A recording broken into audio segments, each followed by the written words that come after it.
You have perhaps noticed at some point or another that guitar picks, playing cards, and socks have something in common. That is to say, if you're accustomed to using socks or playing cards or guitar picks, I think everyone's used to socks. The other two, not so much necessarily. Depends. But they all do have a tendency to wind up missing. And I have not figured out what the deal is with socks or guitar picks, but I have figured out what the deal is with playing cards. It's the kings. They act like normal cards.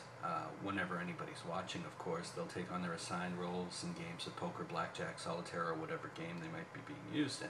But whenever given the opportunity, they will escape from the pack. And the first thing that they realize is that they're very hungry. And they'll hover along and they'll come back to the pack and say, what do we have here? Ace of hearts. And so they'll gobble up the ace of hearts. And they'll swallow the ace of hearts completely, and they'll roll over onto their backs and rub their bellies and let out a burp. And lo and behold, the ace of hearts is gone. They'll come around again for a second pass.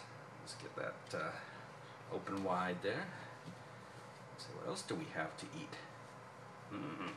Six of clubs. Yum. And they'll gobble up the six of clubs. And they'll roll over onto their back, rub their belly, let out yet another burp. And lo and behold, now the six of clubs also gone. Now, this can only go on for so long because the kings are, after all, very thin. In fact, they're flat. But they can barely open their mouth. They'll still hover around and make just one more pass. And they'll say, like, what do we have here? Eight of spades.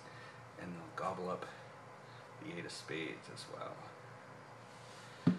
And once more, they'll roll over onto their backs, rub their bellies, let out a burp.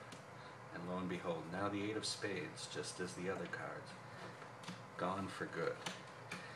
You would think perhaps it ends there, leaving you with a 49 card deck.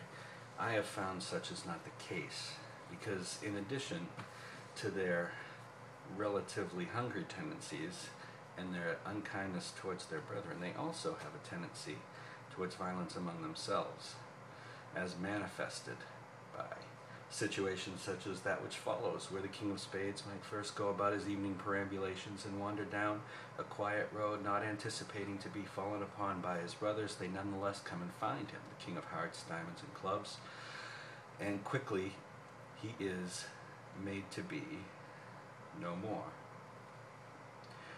Now, the King of Hearts is the next to go, and upon finding himself in a position where he's confronted by the other two, he puts up a valiant fight.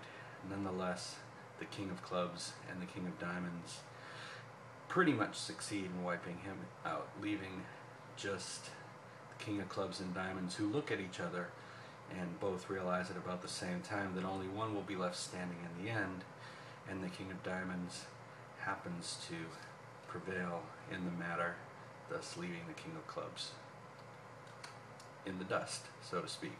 Now you might think that this is where it ends, leaving you with a really badly, what's the word I'm looking for,